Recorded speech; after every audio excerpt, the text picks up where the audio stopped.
If you're a Sony fan, you will know Sony makes expensive phones like this one. This is the Sony Xperia 1 Mark VII, and at the time of this video, this will cost you $1 million. Okay, I'm exaggerating a little bit. It's around £1,400 here in the UK, which is still very expensive. But did you know about this one, the Sony Xperia 10 Mark VII? This phone has a lot of the fan favorite Xperia features, just like the Xperia 1 Mark VII, only this one, the 10, costs £1,000 less. That's right, this phone has a bunch of killer features and a bunch of upgrades since the last 10. So let's get into this and let me show you what the Xperia 10 Mark VII is all about. Sony has overhauled the entire design on the 10 this year, starting with the camera module. It seems like Sony has been inspired by the Pixel's camera module design, or maybe the iPhone Air's camera module design. But if you ask someone from Sony if it was inspired by either of those two, they'll probably say, no, it isn't. Either way, this redesign does help solve a couple of common problems, starting with when you're gripping the phone. The fact that your finger can rest just there means that the grip on the device is much more secure. And it also solves another problem that so many phones have. It actually completely eliminates the table wobble. When it comes to the actual camera hardware within this visor or plateau, we'll come back to that a little later on in the video, and it is pretty interesting what Sony have done here. Let's carry on looking at this design. So the overall weight of the device is 168 grams, and it does feel nice and compact. The body is sealed up to meet the IPX5 and IPX8 water resistance ratings, and it's also got a separate IP6X dust-proof rating. On the right-hand side of the device, you'll find the volume rocker and a 2-in-1 fingerprint sensor power button. And for the first time ever on an Xperia 10 device, there is now a camera shutter button. And this is a fantastic addition when it comes to quick draw photography or capturing videos without even having to unlock your phone. You can hold your finger down on the camera button and open the camera and snap away. The downside to this though, in comparison to the 1 Mark VII, is the fact that the camera shutter button on this one is not a 2-step camera shutter, which means you can't half push it to focus. And also it's a bit further along the edge here, making it a little trickier to find, but if you do get this phone, I'm pretty sure after a short time, you'll get used to the placement of this. Up top on the Xperia 10 is another Sony classic and a favorite feature of mine. It is, of course, the headphone jack. If you care about the highest quality lossless audio with zero lag and pretty much zero chance of any signal interference, well then you're gonna appreciate this the most. Now with that said, this phone does have a couple more feathers in its cap. When it comes to audio, we'll come back to that when we get to the software segment of this video. Okay, now listen, there is something really important that you absolutely need to know about this phone. There is only one storage and RAM configuration, and it is 8GB RAM and 128GB storage. Oh man. Oh God, oh man. But chill, because Sony have completely redeemed themselves by adding another fan favorite Xperia feature.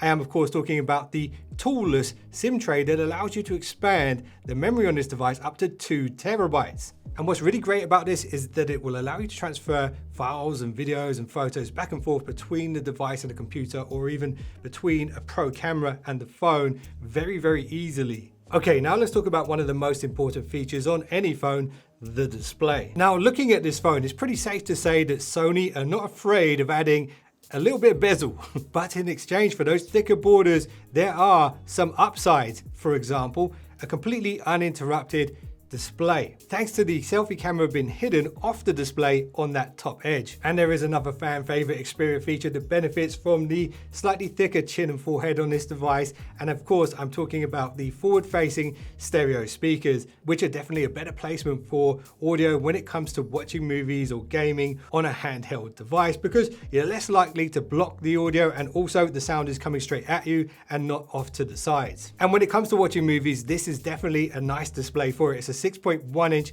Full HD Plus display. One of the big changes this year is that Sony have gone away from the 21:9 aspect ratio and have actually now changed it to a 19.5:9 ratio, which means it is a slightly wider phone when you're holding it in the portrait orientation, and it's a bit taller when you're holding it in landscape, which is better for regular video content that's not shot in 21:9. It's also a decently bright screen, and it is an OLED, so it can go completely black and save tons of power It supports up to 120 Hz, but you can choose to lock it in at 60 Hz if you prefer. And the color gamut on this is pretty impressive. It supports 100% of the DCI-P3 colors, and Sony have calibrated it with their own color profile, the tri-luminous colors for mobile, which is something that was inspired by their Bravia TV color calibrations. And generally speaking, it looks really good even when side by side with the flagship Sony phone, which costs £1,000 more. All right, now let's talk about the cameras. The primary camera on Xperia 10 Mark VII is a huge 50 megapixel sensor.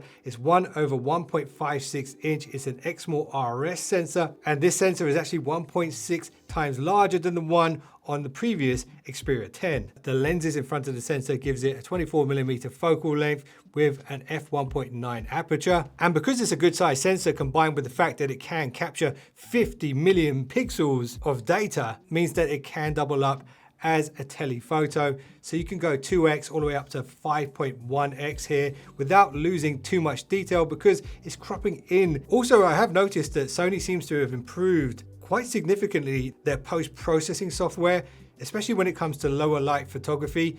The digital noise just seems to vanish, and you can actually see it happen in real time when you take those photos. And this is a very good thing if you're the type of person who just likes to point and shoot, and you're not the type of person who likes to go into all of the pro manual settings. The second camera here on the back of the phone is an ultra wide. It's got a 16mm equivalent focal length. It uses a smaller 13 megapixel sensor and has an aperture of f2.4. It's definitely not going to be as good as the primary camera in pretty much any situation, but it's nice to have, and it does perform well, and it does benefit from that improved post-processing. The selfie camera is an 8 megapixel sensor, again even smaller than the other two.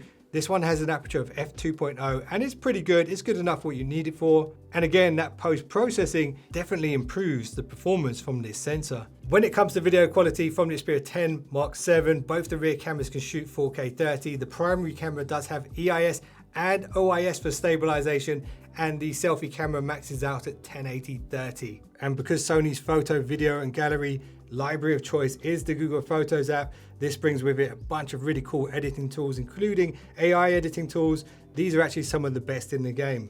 And this brings me really nicely onto the software experience here on Xperia 10 Mark VII. If you've never used a Sony Xperia phone, you should probably know that it does have one of the cleanest Android experiences out there, alongside the Pixel, of course. Sony has thrown in a few of their own custom features like the side sense bar, which allows you to get quick access to the quick settings by swiping in. Also, you can add your Sound Connect controls here if you do have Sony audio devices.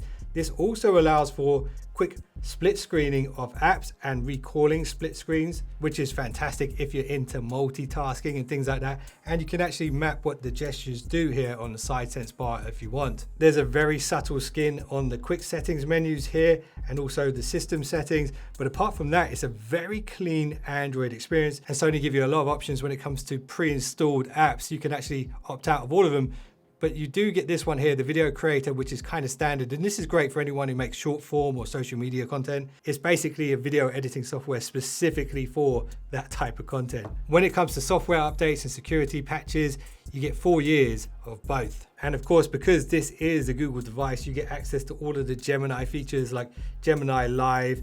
You can also use the circle to search by holding your finger down on the home button or navigation bar. So you definitely won't be left behind when it comes to AI on this device. Now let's talk about power and performance. This phone has a 5,000 milliamp hour battery. It's also got Sony's adaptive charging and battery care software to protect this battery to make sure that it lives long in the long run. The chip inside this phone is a 4nm Qualcomm Snapdragon 6 Gen 3. It is very much a mid-range chipset, but its performance will be enough for the majority of people. And I have put this to the test and really pushed the graphics and frame rates to the maximum as far as I can with games like Genshin, Call of Duty, and PUBG, and it seems to handle them pretty well. And because it's a fairly new chip, it does support Wi-Fi 6E and also 5G sub-6, so connectivity speeds will not be an issue with the Xperia 10 Mark VII. And remember earlier on when I spoke about the audio skills of this device, well, because it is a Snapdragon chip in this phone, this means that it does have Qualcomm's aptX adaptive codec, which is one of the best out there right now. And on top of that, it also has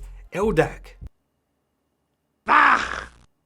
Which is definitely one of the very best high-res audio Bluetooth codecs. So if you don't want to use the headphone jack, you can always default to that. And that way you're not missing out on that high-res audio experience. And check this out, here's another little deal sweetener for this device. Sony make official cases for each one of the colorways. I believe they are black, kind of slate black, the teal and the white. And the great thing about these cases is they've kind of got this gradient color, which allows the bottom part to be clear, which means you can place photos under there and have them shown on the back of the device for a little bit of customization. So let me know, guys, what do you think of the Sony Xperia 10 Mark VII? Is this a device that you would consider buying? And if you do want to check out the most up-to-date prices and deals, there will be links in the description and in the top pinned comment. If you want to check out the flagship Xperia 1 Mark VII, I've made a couple of videos about that. Those thumbnails on screen right now. And if you haven't subscribed to the channel just yet, well then... Seriously, do it. Do it. Do it. Because I would greatly appreciate it. If you've just done that, I will see you in the next one. Don't be late.